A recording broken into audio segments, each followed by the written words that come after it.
Bueno, acá estamos en la unidad número 6, comenzando el aspecto teórico de esta unidad número 6. Nos va a tocar trabajar lo que es suelos. La idea del abordaje en esta oportunidad tiene que ver no solo con abordar en sí el recurso suelo y que hablemos alrededor de ello, sino también empezar a trabajar un poco en lo que tiene que ver con diferentes estrategias en la gestión de los suelos para nuestros proyectos, ¿sí? Bueno, en primer lugar decir que el suelo es un organismo vivo, es un ecosistema que es quien es capaz de generar infinidades de procesos que nos llevan del reino mineral al reino vegetal, ¿sí? El suelo es eso que está en ese borde entre el suelo, entre lo mineral y entre lo vegetal, ¿sí? Es ese ecosistema que está compuesto por infinidad de componentes de diferentes índoles, y vamos a hablar de esas índoles particularmente, ¿sí? Pero es ese borde, ¿sí?, que en permacultura estamos invitados a potenciar, que va a permitir que lo mineral, como habíamos visto en otro encuentro teórico, se transforme en lo vegetal, ¿sí? Con lo cual podemos ya adelantar que lo vegetal resultante de esta interacción es exactamente un reflejo, ¿sí?, un reflejo de lo que sucede acá abajo, ¿sí? El reino vegetal va a ser en función de lo que el reino mineral sea, o en definitiva no de lo que el reino mineral, perdón, sino de lo que el suelo sea, ¿sí? El reino vegetal va a ser un reflejo, va a ser un resultado de nuestra gestión en los suelos. ¿Está bien? Cuando hablamos de suelos en permacultura, hablamos de un factor súper importante. Yo en el otro video adelantaba que tanto el agua como el suelo son dos aspectos de un proyecto de diseño o de un diseño en sí fundamentales. El agua quizá es eso que es vital para un proyecto, y el agua puede ser el que defina el destino del proyecto, ¿sí? En el caso del suelo, no podemos considerarlo tan limitante porque hay diversas técnicas que nos permiten mejorar el suelo, ¿sí? Pero sí tenemos que saber que si nosotros contamos con buenos suelos, bueno, quizá tengamos adelantado varios años de trabajo, ¿sí? El agua es difícil hacerla aparecer en un diseño, con lo cual si no está, verdaderamente el diseño queda limitado. En el caso del suelo, si nosotros conseguimos un espacio con un muy buen suelo, bueno, tenemos algo a favor, ¿sí? Pero repito que no es una limitante. Podemos hacer permacultura en todos lados, independientemente de las características. El agua es muy limitante, el suelo no tanto, y obviamente el resto de las cosas que vamos a ir abordando no son para nada limitantes, ¿eh? Bien, entonces, es importante tener en cuenta esto, ¿sí?, que nuestro trabajo en el suelo tiene que ver con el trabajo en un ecosistema que tiene sus propias dinámicas, que tiene sus propias leyes, que está vivo. El suelo es algo que está vivo, ¿sí?, o debería estarlo al menos, y de esa vitalidad se van a servir los vegetales, que, oh casualidad, los vegetales son el reino mineral más un pulso vital, ¿sí? Entonces nosotros, como habíamos visto también en la teoría anterior, decíamos que el vegetal es igual a lo mineral más el pulso de la vida. Cuando hablamos de vitalidad de los suelos, hablamos de su capacidad de expresarse en forma de vegetal, ¿sí? Bueno, esto es a modo de una pequeña introducción, y lo que vamos a abordar ahora son los 5 componentes fundamentales de un suelo fértil, de un suelo vivo, de un suelo apto para agricultura, ya sea una agricultura humana o para el cultivo natural que se da en los ecosistemas, ¿sí? Entonces, cuando hablamos de suelo, estamos hablando de 5 componentes fundamentales, ¿sí? En primer lugar, fracciones minerales, ¿sí? Componente fundamental de los suelos. En segunda instancia, no es que sea ese el orden, yo lo estoy enumerando simplemente de esa manera, ¿sí? La materia orgánica.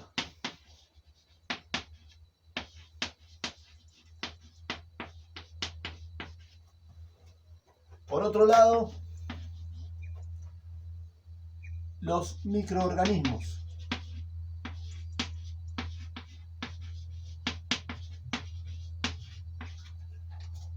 Por otro lado tenemos la humedad. Y por otro lado tenemos los gases, ¿sí? Estos 5 componentes deben estar presentes en un suelo al que nosotros podamos llamarle fértil, un suelo que tiene oportunidad para el cultivo, ¿sí? Ahora vamos a hacer una entrada en cada uno de estos aspectos y vamos a charlar un poco sobre eso. Pero es importante entender que si un suelo carece de humedad o carece de la capacidad de retener humedad, ¿sí? Va a haber una gran parte de este ecosistema, de este mecanismo que se va a ver afectado, con lo cual obviamente su respuesta para ensamblar minerales con un pulso vital y dar vegetales se va a ver mermado, ¿sí? Bueno, voy a ir entrando en cada uno de estos. Otra lectura que podríamos hacer antes de entrar en eso que veíamos es al suelo, ¿sí? Quizás lo pueden encontrar así. El suelo como el encuentro principal entre lo que llamamos las 3M, ¿sí? Las 3M's, que son microorganismos, minerales y la materia orgánica, ¿sí? Y a esto se le suele añadir el agua y los gases o el aire, ¿sí? Ahí entran como esos otros 2 grandes elementos, ¿sí? Y esta comunión de componentes es lo que da la fertilidad al suelo. ¿Va bien? Bueno, vamos a hablar un poco de el reino o de lo que tiene que ver con los minerales del suelo.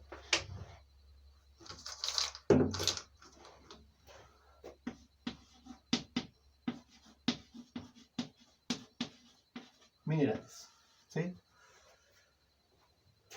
En función de la zona en la que me encuentro, voy a tener un tipo de suelo particular, ¿sí? El suelo es el resultado de infinidad de procesos. Hay muchos procesos en la naturaleza que tienden a crear suelo, ¿sí? Por ejemplo, la erosión de las montañas o de las rocas con el viento, la erosión de esas mismas rocas o montañas con el agua, ¿sí? Podemos llamar fenómenos físicos, ¿sí? Después tenemos fenómenos químicos, que puede ser la combinación de agua con diferentes compuestos que tienden a reaccionar químicamente con las rocas o con las montañas y generar desprendimientos, ¿sí? Que terminan formando el suelo y que terminan formando esa capa fértil para cultivar. También tenemos fenómenos de índole orgánico, ¿sí? Por ejemplo, la acción de los líquenes, la acción de los diferentes organismos, ¿sí? Como los líquenes o musgos, ¿sí? Que van como van mordiendo, van desgranando la roca y van generando ese elemento suelo, ¿sí? Todos hemos visto alguna vez en un bosque o en algún rincón una piedra cubierta de líquenes, cubierta de musgos, ¿sí?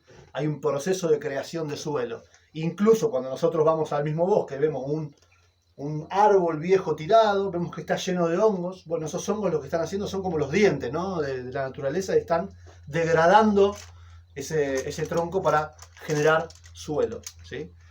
Obviamente los procesos naturales de ciclados de nutrientes y de compostajes generan suelo. Cada gramo de materia orgánica que llega al suelo se termina transformando, se termina desensamblando y agregándose como nutrientes para futuras plantas, ¿sí?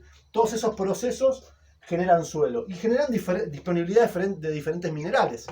Por eso era importante, por ejemplo, saber cómo era la geología de nuestro lugar, porque en función de la geología de nuestro lugar, nosotros podemos también conocer qué tipo de suelos hay por su formación ancestral, ¿sí? Por cómo se conformaron los suelos en las diferentes zonas. Y siempre a partir de ese estudio uno puede entender la historia geológica de la zona en la que vive y saber si su suelo va a tender a ser más alcalino, si va a tener mayor presencia de cales, mayor presencia de determinados minerales, ¿sí? Silicios, bueno, en fin. Cada zona y cada historia geológica de las diferentes regiones nos dan un dato de cómo son esos suelos, ¿sí? Principalmente esos suelos, esas fracciones minerales se van a ir ¿sí?, como reduciendo. Si nosotros tenemos una gran roca, vamos a ver que esa roca se empieza como a achicar, ¿sí? Se empieza a achicar, por diferentes procesos físicos, orgánicos o químicos, ¿sí? Hasta llegar a esas fracciones que componen el suelo. La forma en la que esas granulometrías se van agrupando es lo que nosotros podemos conocer como, por ejemplo, arena, ¿sí?, arcilla, limo, roca, ¿sí? Bueno, todas las granulometrías que conocemos de los suelos tienen que ver con esto, con estos procesos, ¿sí? Entonces, yo no voy a entrar demasiado porque sería ir muy técnico, pero tenemos posibilidad de saber más o menos qué cantidad de arcilla, qué cantidad de arena, qué cantidad de materia orgánica tiene nuestro suelo. Y es una prueba muy sencilla, es una prueba de decantación, ¿sí? Tenés que agarrar un frasquito, agarrar una porción de suelo, más o menos que ocupe un tercio del volumen del frasco, pones ahí, le agregás los otros 2/3 de agua, ¿sí? Mezclas bien, agarrás el frasco, lo tapas con la mano, mezclas bien, lo pones en una repisa, lo pones en algún lugar donde nadie lo vaya a tocar por 24 horas, ¿sí? Se va a producir una decantación en ese frasco, ¿sí? Ese frasco vos vas a ver que va a decantar lo más grueso primero, ¿sí?, la gravilla, después la arenita, después va a decantar lo que tiene que ver con las arcillas, después va a decantar, vamos a ponerle limo, ¿sí? Después te va a quedar el agua y vas a tener en flotación los componentes de materia orgánica no degradados aún, ¿sí? Si vos tomas en cuenta de que esto es el 100% de lo que era el suelo originalmente, ¿sí?, y medís, por ejemplo acá, no sé, si esto tuviese 10 centímetros y vos tenés 2 centímetros de arena, podés decir que tu suelo está compuesto, ¿sí?, por el 20% de arena. Y así con los diferentes componentes. No quiero entrar demasiado acá porque en internet o en cualquier bibliografía que hable un poco de suelos, esta prueba la podés encontrar, ¿sí? Simplemente te da una idea de cómo es el suelo de tu lugar, para ayudar a corregirlo, ¿sí?, o para definir, digamos, un buen suelo también, un buen suelo en nuestro lugar, nos ayuda a definir la zonificación, así como lo hizo el agua en su momento, y veíamos cómo la zonificación a partir del agua puede tener una variación. Lo mismo pasa con los suelos, nos pueden ayudar a definir la ubicación de los diferentes elementos, ¿sí? Si yo llego a un espacio y detecto un muy buen suelo en un sector, bueno, muy posiblemente uno ubique la casa cerquita y el huerto productivo muy cerca como para poder tener uso de ese suelo. Repito, si esa situación no se da, el suelo es mejorable siempre, ¿sí? Simplemente estoy ganando tiempo. Bueno, hacemos un cortecito y avanzamos un poco más.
Bien, habíamos visto los minerales, vamos a ver ahora la materia orgánica. Repito, voy a pasar bastante rápido esta parte, no por una cuestión de mezquino, sino más bien para poder, para lograr que entre más cantidad de cosas en el video, ¿sí? Materia orgánica, la materia orgánica es un componente fundamental, ¿sí? En los suelos, porque es un poco el combustible, ¿sí? Es el combustible que alimenta a los microorganismos para que los microorganismos puedan degradar los diferentes compuestos y hacerlos biodisponibles para que las plantas los puedan utilizar, ¿sí? Nosotros imaginemos que en el suelo, ¿sí? Nosotros tenemos acá una plantita creciendo y acá tenemos las raíces, ¿sí?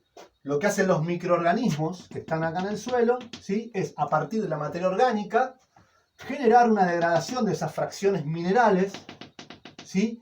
Y fraccionar los minerales a tal punto en que sean posibles de ser absorbidos por las raíces de las plantas, ¿sí? Las plantas toman agua mineral, agua mineralizada, esa humedad que nosotros agregamos cuando regamos, se mineraliza en este contexto, ¿sí? Y la planta tiene la capacidad de absorberla para tomar de ella los nutrientes necesarios. ¿Está bien? Entonces la materia orgánica es muy importante para este proceso que se da de nutrición, ¿sí?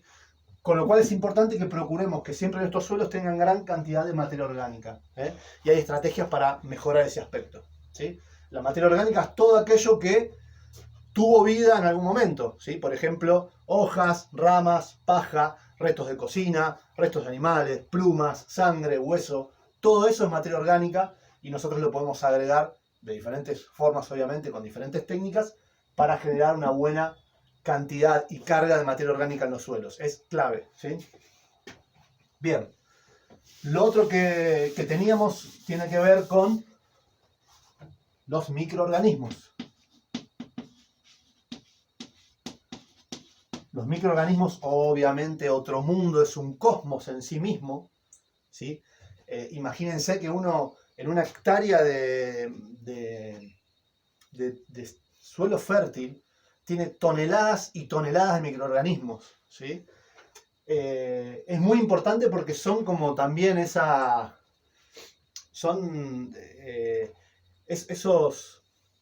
pulsos, ¿sí?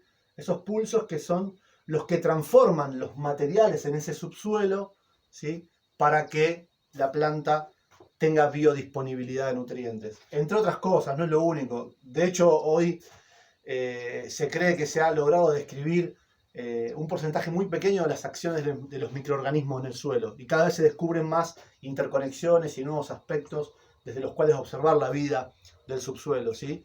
Acá en microorganismos también podemos ingresar a los macroorganismos, ¿sí? Por ejemplo, como lombrices, escarabajos, tijeretas, que no solo están trabajando todo el tiempo, todo el día, toda la semana, todo el mes y todo el año, sino que además cuando se mueren, se agregan como también materia orgánica en los suelos, ¿sí? Por lo tanto es muy alentador ir a la huerta y encontrar en tu suelo macroorganismos visibles, ¿sí? Y tener una esponjosidad y una estructura, ¿sí? en el suelo dada no solamente por la existencia de materia orgánica, sino también por los buenos procesos a base de los microorganismos, ¿sí? Son los que liberan nutrientes, son los que ayudan al transporte mismo de nutrientes dentro de los suelos.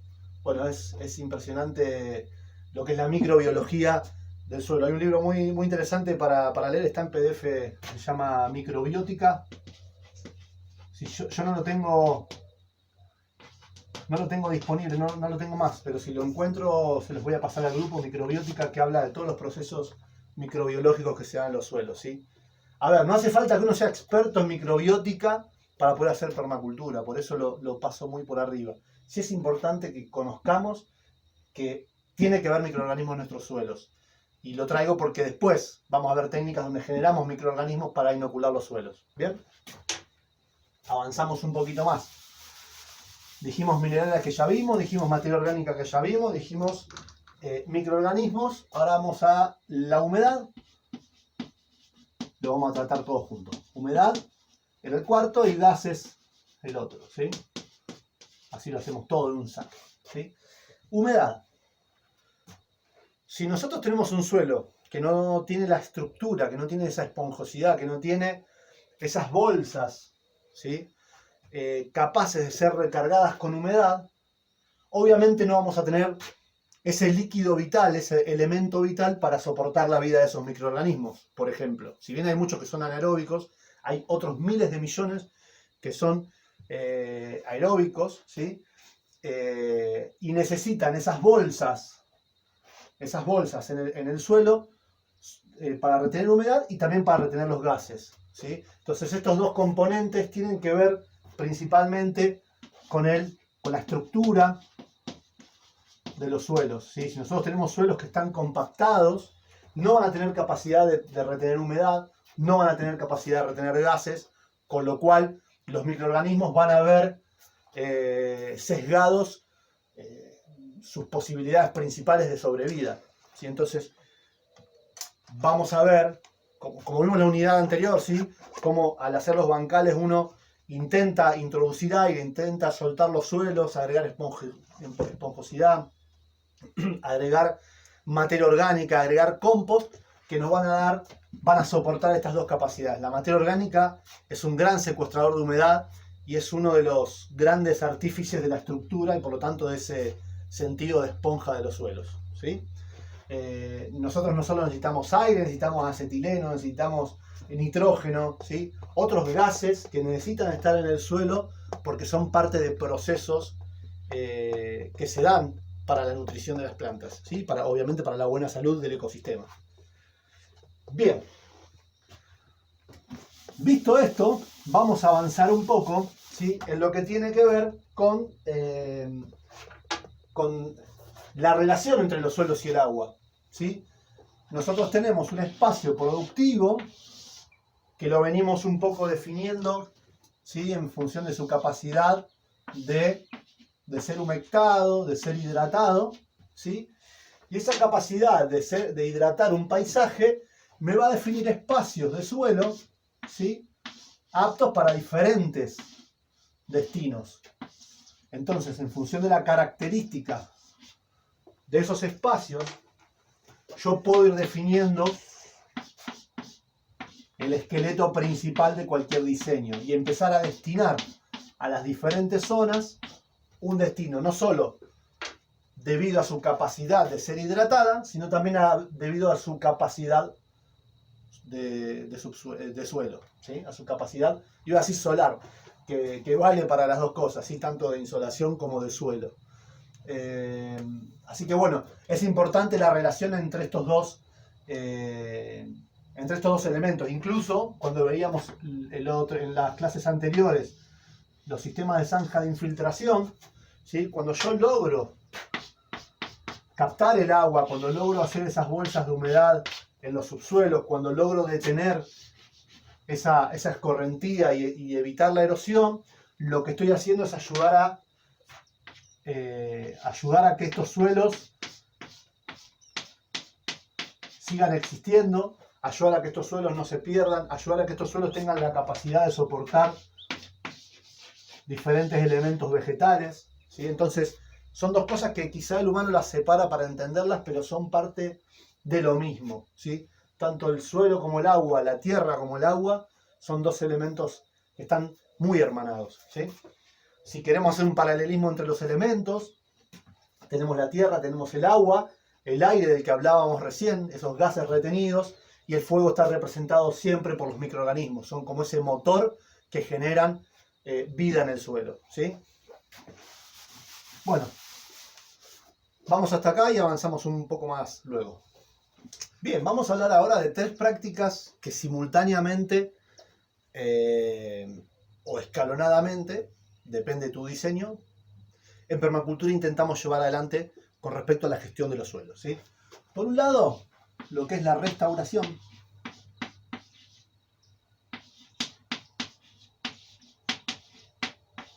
Por otro lado, lo que es la conservación.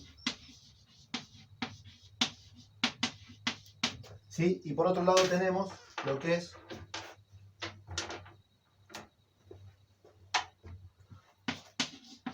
la restauración. ¿Sí? Cuando... bueno, dos veces lo mismo. Regeneración. ¿Sí? Estas son 3 prácticas de la gestión de suelos en permacultura. Restauración, conservación y regeneración. Y obviamente para todo esto hay infinidad de técnicas. Voy a tratar de que vayamos abordando esto y que entendamos el concepto de cada uno de ellos. Aunque a veces parecen ser similares, tienen ciertas diferencias. Es una cuestión también de nombres. Simplemente aplicando determinadas técnicas nosotros podemos tener conciencia de cómo estamos gestionando el suelo. Pero básicamente la máxima es que en permacultura, cuanto mayor utilizamos el suelo, mayor capacidades brinda, mayor capacidad tiene. Por eso hablamos de agriculturas regenerativas. Por eso hablamos de procesos que inician en un punto y que llevan a esos suelos a su máxima expresión posible. Esa máxima expresión posible está dada por esta gestión y nos permite diferentes tipos de cultivos y nos permite planificar etapas en las que cada vez podemos incorporar e integrar mayor capacidad de producción, ¿sí? Bien, cuando hablamos de restauración, hablamos de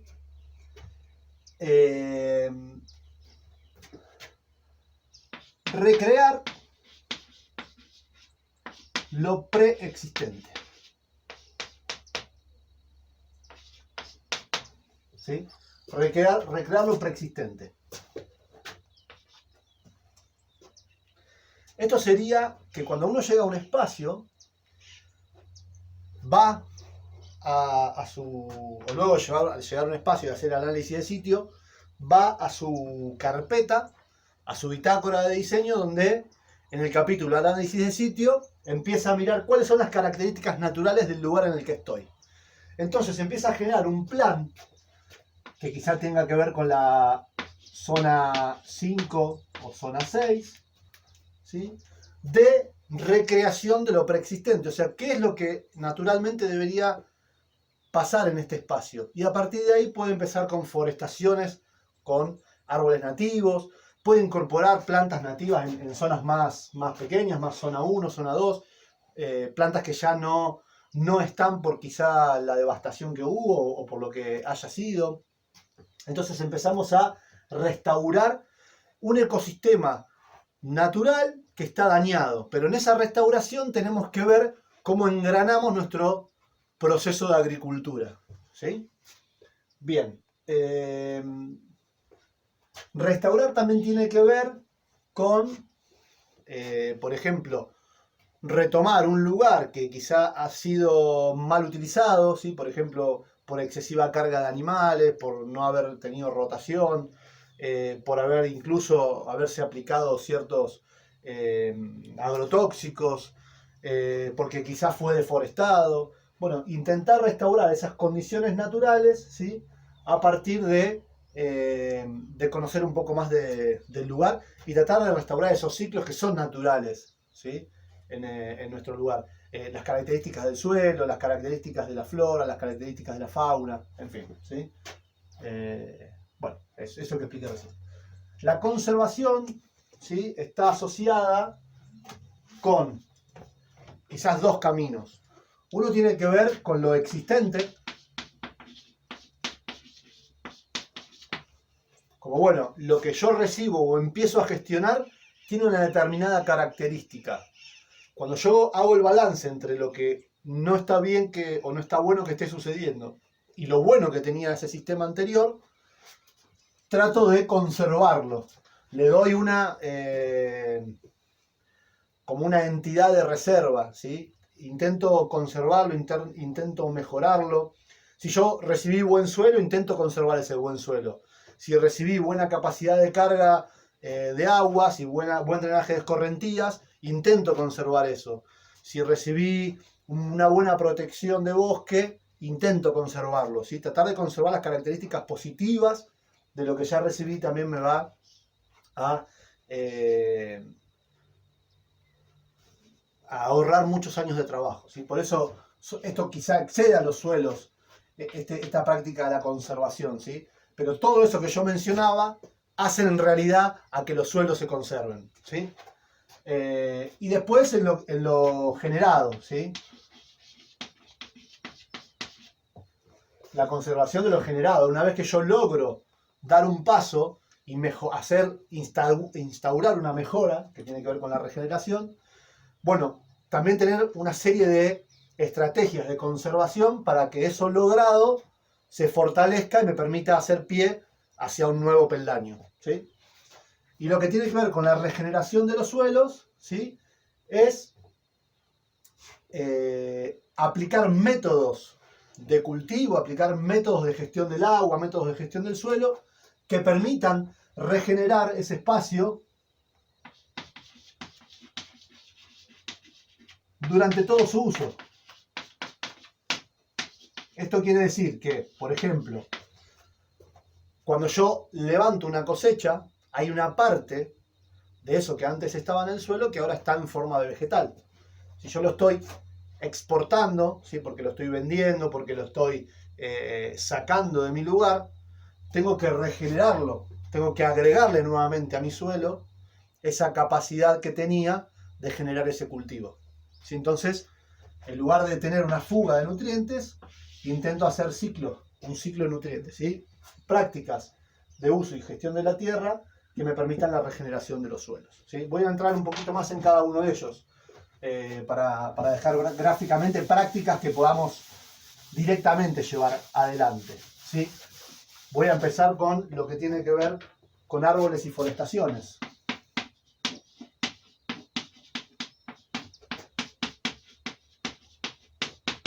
Los árboles y las forestaciones. Cuando hablo de árboles me estoy refiriendo a árboles que podemos ir incorporando. Cuando hablo de forestaciones, hablo de un plan forestal de introducción de especies que me permitan agregarle a mi lugar esa característica que solamente los bosques le pueden dar un espacio, que tienen que ver con la estructura de los suelos, ¿sí? Todos sabemos que el gran aporte de materia orgánica que hacen los árboles año a año en los procesos de renovación de hojas, solamente hablando de esa parte, podemos hablar de un montón de otras partes también, pero solamente con contemplar la cantidad de hojas que entrega un árbol anualmente, podemos hablar de incorporación de materia orgánica y por lo tanto incorporación de estructura a nuestro suelo, ¿sí? todos sabemos cómo creo que se llama, que se podría mencionar así, la radiculación. Radiculación tiene que ver con introducir gran cantidad de raíces, generar lo que llama una rizósfera bien contundente en el suelo, ¿sí? No solo porque esas raíces, al ir muriendo, también se va a dar como materia orgánica, al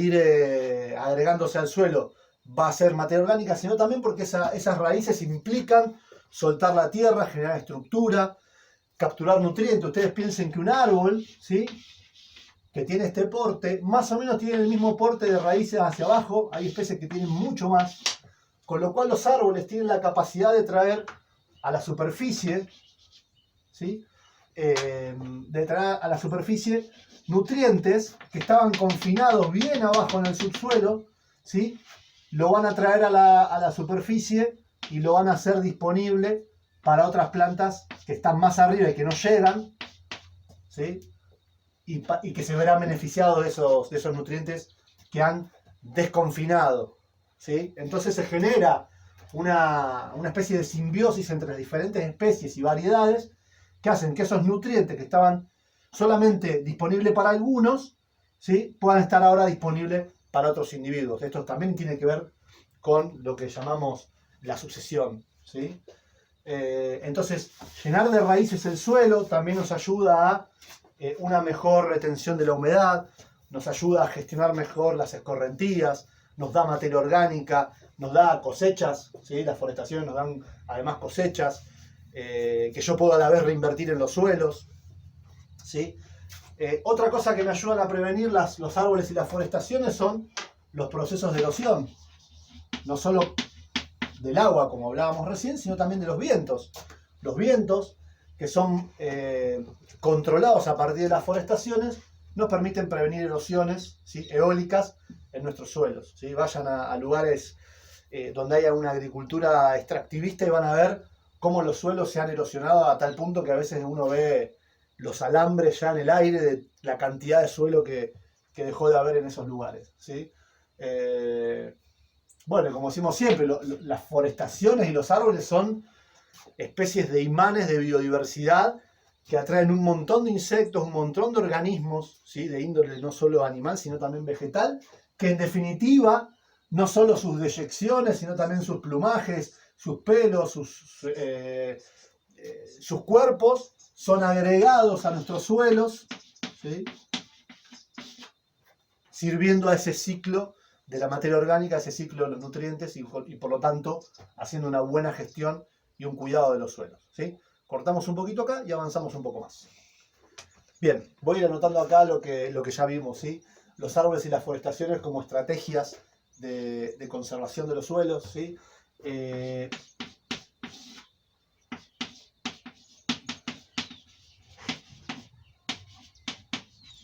Evitar el arado, evitar el arado en la mayor medida posible, ¿sí? El arado no me refiero al aparato en sí, sino a la acción de arar, ¿sí? Y acción de arar hablamos de cuando pasamos una rastra con un tractor, cuando disqueamos con un tractor, cuando paso una reja con un caballo o cuando doy vuelta con una pala. Todos son procesos de arado de la tierra, ¿sí? Lo que tenemos que entender es que en el suelo, ¿sí?,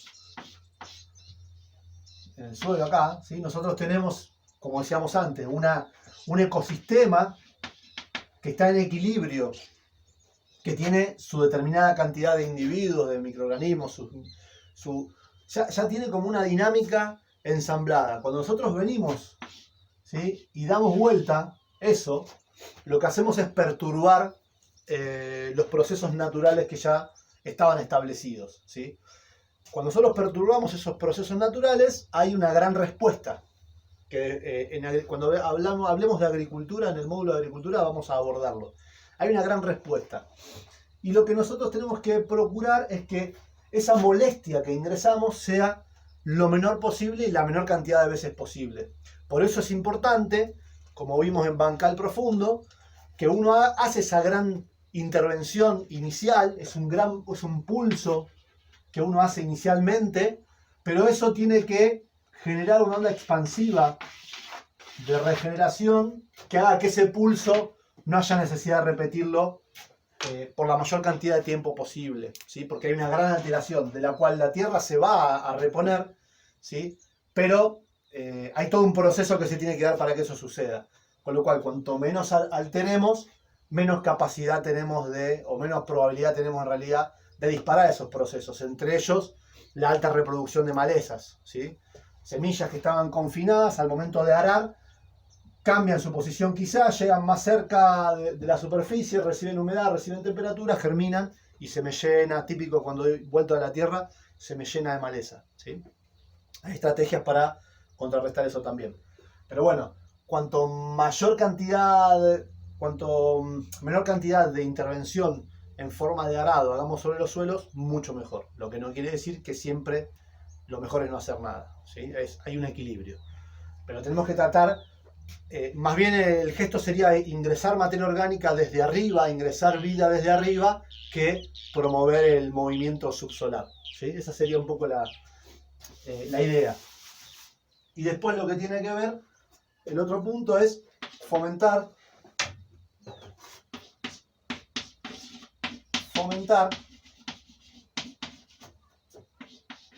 la vida en el suelo, ¿sí? Si nosotros fomentamos las diferentes formas de vida, voy a tener, como decíamos antes, el ingreso de insectos, no solo de microorganismos, sino también de macroorganismos, que van a ayudarme a airear, a abonar, a eliminar incluso ciertas plagas, a eliminar ciertas semillas, a eliminar ciertas plantas molestas. Entonces, contar con la vida como un aliado, ¿sí?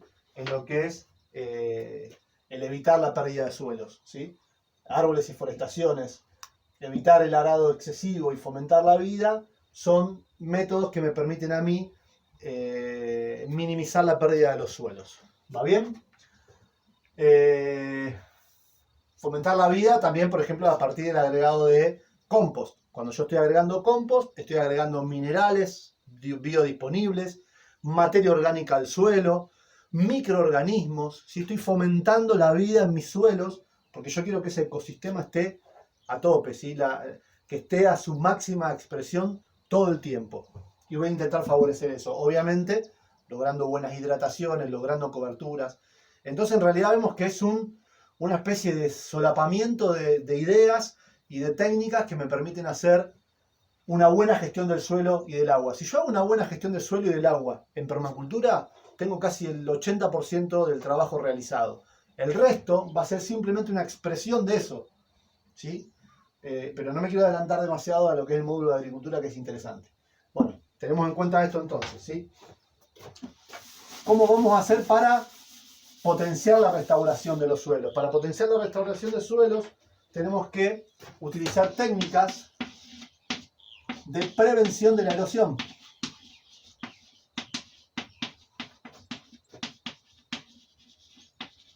Las técnicas que previenen la erosión son, decíamos antes, ¿sí?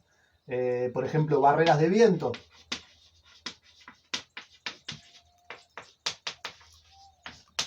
Barreras de viento para evitar la erosión eólica. Por ejemplo, swales o canales de desviación, le podemos poner.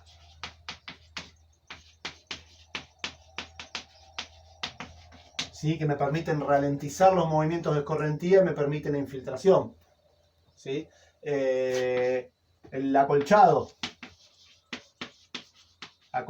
o mulch, ¿sí? Que permiten minimizar la erosión del sol, que permiten minimizar la erosión del agua de lluvia, la misma de los vientos, permiten conservar características en el subsuelo, no solo de humedad, sino también de vida, que permiten que no haya erosión, ¿sí? Permiten agregarse, este mulch se va agregando, se va descomponiendo y se va agregando como materia orgánica, agregando también estructura, por lo tanto previniendo la erosión. Suelos que no están estructurados se van a volar muy fácil, se van a lavar muy fácil, ¿sí? Bien, otra cosa que vamos a hacer es añadir continuamente materia orgánica, como hace la naturaleza. Esto no es que lo inventamos, esto sale de la observación de la naturaleza, ¿sí? Añadir materia orgánica. ¿Cómo añadimos materia orgánica? Compost, abonos, abonos verdes, ¿sí? Abonos y abonos verdes. Vamos a ver también qué es eso. Acolchados también.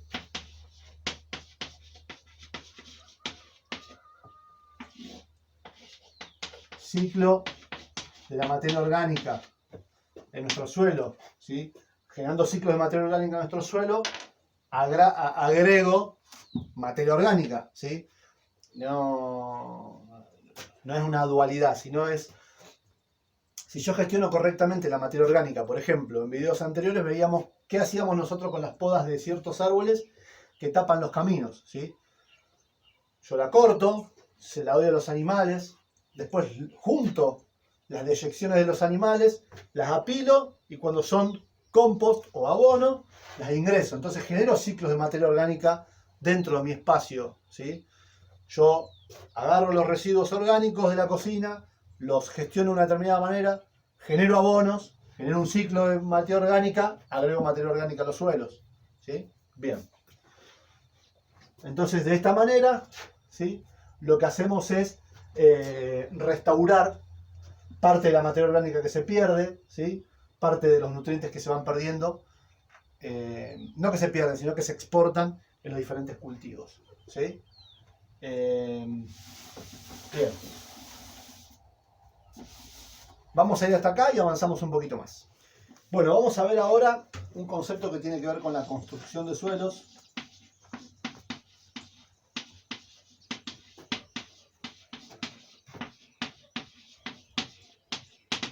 Como la idea de que el suelo fértil tenemos que colaborar y ayudar a construirlo. Muchas veces porque ya no existe o muchas veces porque en ese lugar nunca se contó con un buen suelo. Hablo de la gestión agrícola quizá, ¿no? Y cuando hablo de la gestión agrícola también me refiero a un pequeño departamento o a una pequeña huerta. Entonces, el acto de hacer un compost, el acto de hacer un bokashi, que es un abono fermentado, son actos de creación de suelo, pero una vez que nosotros creamos ese suelo tenemos que de alguna manera llevarlo al espacio de cultivo y hacer ese espacio de cultivo básicamente. Entonces, esta construcción de suelos tiene que ver con la construcción y creación de espacios donde vamos a cultivar, ¿sí? Una de las primeras estrategias que podemos utilizar es la introducción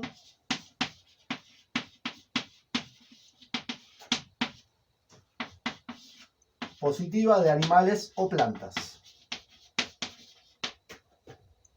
Animales y o plantas. Entonces, una vez que yo defino, bueno, acá yo voy a hacer un espacio de cultivo, lo que puedo hacer es, por ejemplo, hacer un pequeño movimiento del suelo, que puede ser con pico, puede ser con pala, puede ser con una laya, puede ser con una reja, con un caballo, puede ser una disqueada bien superficial con un tractor, ¿sí? No importa. Lo que voy a hacer es mover ese suelo un poco. Una vez que lo moví, voy a hacer una siembra de cereales, ¿sí? Por eso es la introducción positiva de plantas. Vamos a hacer una siembra de cereales como el centeno, por ejemplo, o de cereales como la avena, mezclado incluso con algunas leguminosas, como puede ser el melilotus, como puede ser la alfalfa, como puede ser incluso la lenteja, que es súper barato y funciona. La idea de esto es generar primero un proceso de ocupación de los subsuelos con raíces y generar materia orgánica, ¿sí? Materia orgánica, generar cultivos, ¿sí? Acá hay cereales, acá hay ciertas leguminosas, son difíciles de dibujar las leguminosas porque tienen mucha hojita, pero bueno, son estas plantitas de acá abajo, ¿sí? Es una mezcla de semillas, podría ser sorgo, podría ser, no sé, trigo, titricales, plantas que se utilizan para construir suelo, para hacer lo que se denominan abonos verdes, ¿sí? Entonces esta técnica podría ser la gestión de plantas para generar estructuras y para generar el ingreso de materia orgánica a los suelos, ¿sí? Bien, toda la rizósfera. Yo estoy creando volumen acá abajo, estoy abriendo los suelos, estoy agregando materia orgánica, estoy empezando a incentivar los procesos de ciclado de nutrientes, estoy generando a través de las raíces el ingreso de humedad, estoy generando o haciendo proliferar la vida en el subsuelo, ¿sí? A la vez que estoy haciendo crecer materia orgánica. Tengo dos caminos después. Una vez que este cultivo llegó a un punto, que después vamos a ver bien cuál es el punto, pero cuando llega a un punto de crecimiento óptimo, tenemos dos caminos. O bien hago lo que es la introducción del abono verde, ¿sí? Que consta en cortar todo este cultivo e introducirlo nuevamente con procesos similares a los anteriores en el suelo. Con un arado, con una reja, con una rastra, con una pala, con un pico, ¿sí? Lo que hago es corto y entierro, corto y entierro, corto y entierro. ¿Sí? Entonces agrego esa materia orgánica al suelo, ¿sí?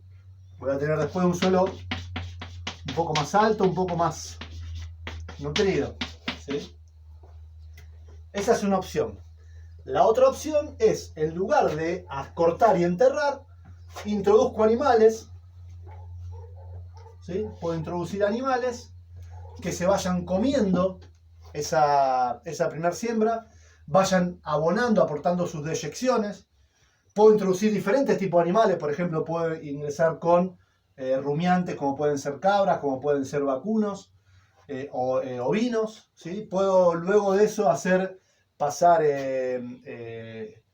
animalitos como las gallinas, que van terminando de aprovechar lo que queda y a la vez siguen haciendo deyecciones y haciendo escarbados y comen semillitas de malezas y demás. Y después, por último, podría ser pasar unos cerdos, por ejemplo, ¿sí? Que van a desbrozar lo que queda, van a hociquear y van a ir un poquito más profundo, van a enterrar sus patas y van a romper el suelo y me van a dejar esto perfectamente apto, ¿sí? Para el cultivo. Entonces lo que hice fue construir suelo a partir de la introducción de animales o plantas. Una de las tantas estrategias, hay miles. Quiero que quede el concepto de construir suelos, que para construir suelos no tenemos que acudir solamente a fosforados, ¿sí? a comprarle a diferentes marcas diferentes tipos de abonos y fertilizantes, ¿sí? Podemos hacerlo de una manera orgánica. Bien, otra manera que tenemos para crear suelo es con un acondicionamiento mecánico.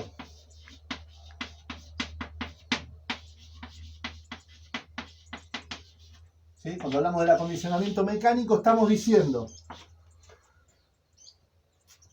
que a este lugar, ¿sí? A este lugar yo lo voy a moldear a partir del trabajo mecánico y voy a generar con el mismo suelo diferentes espacios de cultivo. Entonces, es un poco lo que veíamos en el video de la unidad número 5, ¿sí? Donde hacíamos el bancal profundo, por ejemplo. A partir de lo que tenemos, ¿sí? A partir de lo que tenemos, generamos un movimiento mecánico en el suelo y creamos el espacio de cultivo, ¿sí? Y esto lo puedo replicar en todo el espacio de cultivo, ¿sí? Y una vez que hago este trabajo es cuando introduzco la materia orgánica, los microorganismos en forma de abonos y demás, ¿sí? Entonces, a partir de solamente el movimiento mecánico, puedo crear suelos, puedo crear espacios de cultivo, ¿sí? Y el último punto tiene que ver justamente con la creación, o con lo que vamos a ver lo que vimos en el práctico número 5 también, que era justamente los huertos instantáneos, ¿no? Llegar a un lugar o empezar a gestionar un lugar y,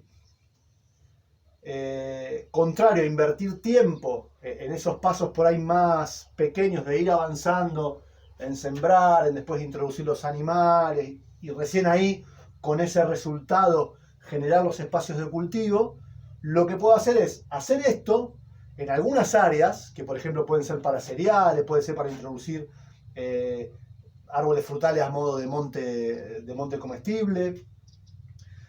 A diferencia de esa parte, lo que puedo hacer es generar directamente espacios de cultivo instantáneos en lugares como la huerta huerto cocina o huerto de aromáticas o el huerto más inmediato y cotidiano, ¿sí?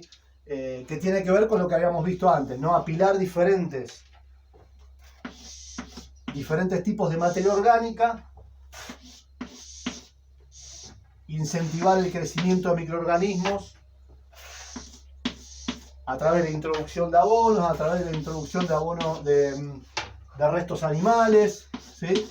Y hacer una especie de, como dijimos antes, una especie de lasaña de capas que me permitan crear ese espacio productivo, ¿sí? Donde yo después agrego una cobertura y agrego las plantas, ¿sí? Este primer cultivo va a centrar toda su nutrición en esta capa, ¿sí? Pero los cultivos que vienen en sucesivo van a ir favoreciéndose de los procesos de compostaje que se van dando acá, y cada vez yo puedo lograr cultivos que tengan un mayor requerimiento de profundidad hasta lograr el punto con el uso, por eso es regenerativo, de poder llegar a cultivos que ya logran conquistar esta parte de suelo que estaba sin utilidad, ¿sí? Bien. Voy a ir hasta acá, en esta parte. Vamos a ver ahora 4 o 5 técnicas muy puntuales, o vamos a hablar un poquito de técnicas puntuales para terminar de redondear el encuentro. Así que bueno, avanzamos hacia ello. Vamos a hablar de las características de una composta. ¿Qué es un compost? ¿Sí?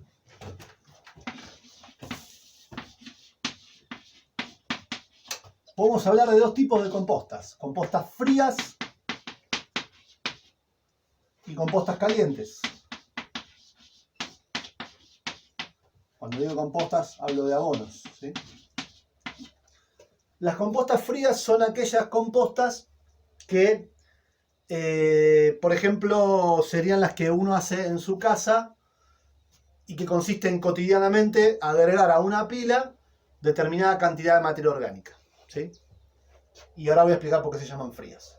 Y la composta caliente es una composta que uno hace acopiando y acumulando la totalidad de los materiales en un solo momento y dejando que esa pila lleve adelante un proceso de compostaje sin ser molestada. O sea, no voy a agregar material nuevo todos los días, ¿sí? Sino que agrego de una todo el material que voy a compostar, hago el proceso de inicio y lo dejo que se composte. ¿Está bien? Entonces, yo lo que tengo que entender es que en un proceso de compostaje yo voy a tener una curva, ¿sí? Dada por el tiempo y la temperatura, ¿sí? Partiendo del punto cero, donde yo hago el acopio de material, voy a tener, cuando avanza el tiempo, voy a tener un aumento de la temperatura, ¿sí? Tengo un aumento de temperatura hasta que llega un punto donde eso se ameseta un poquito, luego baja y luego entra en proceso de descanso o maduración, ¿sí? Y eso se tiende a mantener casi hacia el infinito, va bajando muy poquito, ¿sí? Entonces,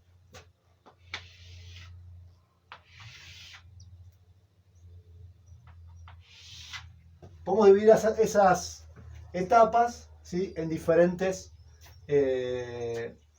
según los diferentes microorganismos que conquistan esa pila, ¿sí? En la primera fase ingresan lo que se denominan bacterias o microorganismos mesófilos, ¿sí? Quiere decir que son microorganismos que se mueven muy bien en temperaturas relativamente bajas. Luego se lleva a una etapa que se denomina termófila, donde la pila es conquistada por microorganismos predominantemente de características termófilas. Quiere decir que se reproducen, se alimentan y generan su labor a altas temperaturas, ¿sí? Cuando digo altas temperaturas, una pila de compost idealmente no debe superar los 64 grados, ¿sí? Eso ya es como el tope.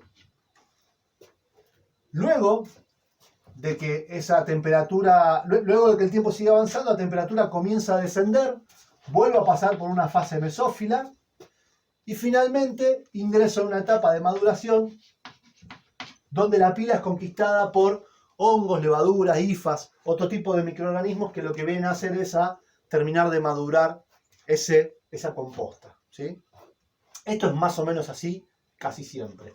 ¿De qué depende la temperatura? Justamente de la disponibilidad de nutrientes y del tipo de microorganismos que van conquistando, ¿sí? Son como los microorganismos los que van generando su realidad para poder favorecerse y poder proliferar.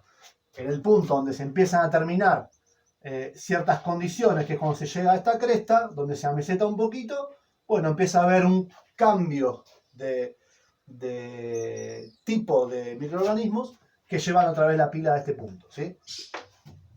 Cuando nosotros hacemos compostas frías, todo el tiempo estamos iniciando este proceso y agregamos material. Entonces se produce como una especie de, ¿sí?, de sinusoide que se sostiene en el tiempo. Generalmente, estas compostas duran mucho tiempo. O sea, uno sabe que las compostas domiciliarias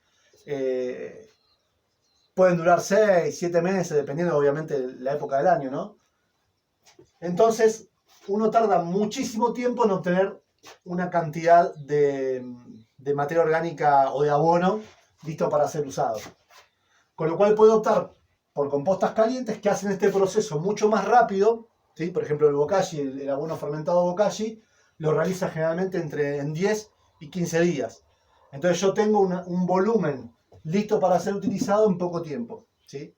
Ninguno está bien o mal, simplemente son diferentes técnicas que a mí me cubren en determinado momento como estrategia en la regeneración de suelos a mi diseño, ¿sí?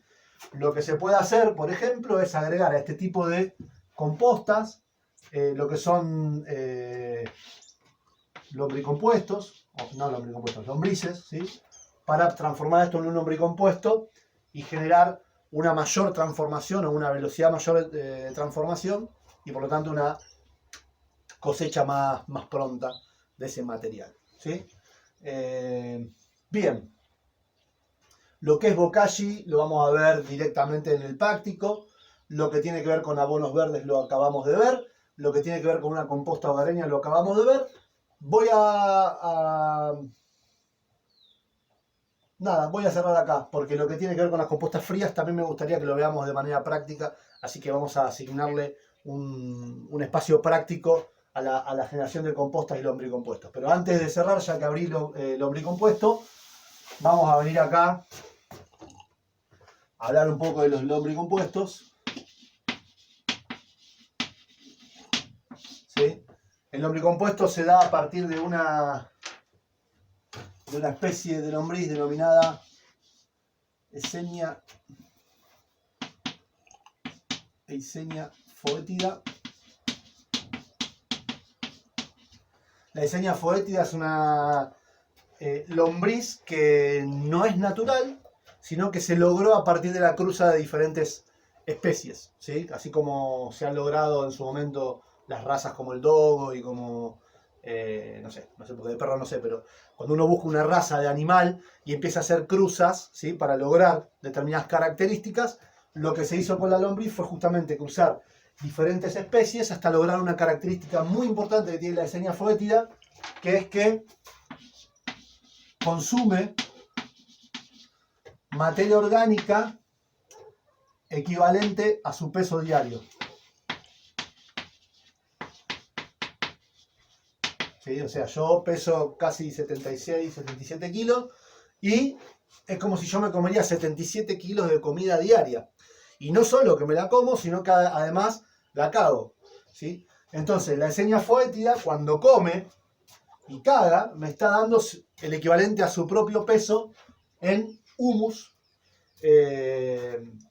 cotidianamente, ¿sí?, diariamente. Lo que tiene como ventaja, además, la Eisenia foetida, que obviamente como todas las lombrices son hermafroditas, tiene una gran capacidad reproductiva, entra en la reproducción más o menos a las 6 semanas de vida. Luego de reproducirse, ponen unos huevitos que se llaman cocones, que pueden tener hasta entre 20 y 30 individuos cada huevito, ¿sí? Y en cada postura o cada día puede llegar a poner entre 10 y 15 huevos. Con lo cual, imagínense la capacidad de multiplicación y reproducción que tienen, ¿sí? Y otra característica importante que tienen es que pueden vivir muchos años, ¿sí? Si no me equivoco, del orden de los 10 o 12 años puede vivir una lombriz en buenas condiciones. Con lo cual, la capacidad reproductiva y de transformación de materia orgánica es impresionante. Y las excretas de la Dessenia foetida son humus, el famoso humus de lombriz, ¿sí? Que lo que contienen son diferentes ácidos que predisponen a la humificación del suelo, que es como el estado más óptimo del suelo, es como el estado más acabado al que puede llegar el suelo en cuanto a fertilidad y capacidad nutricional, ¿sí? Entonces esas sustancias que liberan generan ese humus de lombriz, que nosotros podemos utilizarlo como abono sólido o como abono líquido. Y no solo como abono, sino también que tiene la capacidad de ser utilizado como fertilizante. Recordemos que la diferencia entre abono y fertilizante es que el abono es realizado para nutrir los suelos y los fertilizantes son preparados que van a nutrir directamente la planta, ¿sí? Esa es la diferencia entre abono y fertilizante. Y con el humus podemos hacer un buen fertilizante que es el té de lombriz, el llamado té de lombriz, que consiste en diluir una parte de los líquidos que se van como soltando del proceso de lombricompostaje en agua y aplicarlo foliarmente, ¿sí? Bueno, hasta acá vamos a avanzar en esta videoclase número 6, abordamos lo que es suelos. Vamos a tener una segunda instancia donde abordaremos ya en una instancia agua y suelo 2, que creo que lo vamos a hacer todos juntos en el último módulo, ¿sí? En el módulo 3. Así que con esto por ahora nos va a alcanzar. Espero que lo hayan disfrutado. Hay mucho material para trabajar sobre esto, hay mucho más para profundizar. Obviamente escapa a la videoclase, por eso repito, siempre va todo soportado con algo de material de lectura para que puedan profundizar. Y obviamente todo aquello que vos creas o material que conozcas y creas que es de utilidad, también estudialo, léelo y hacer las acotaciones y compartir libremente esas reflexiones con tus compañeros, ¿sí? Bueno, nos vemos entonces ya entrando al módulo, a la unidad número 7 de este módulo número 2, que es diseño-rediseño. Muchas gracias por haber estado.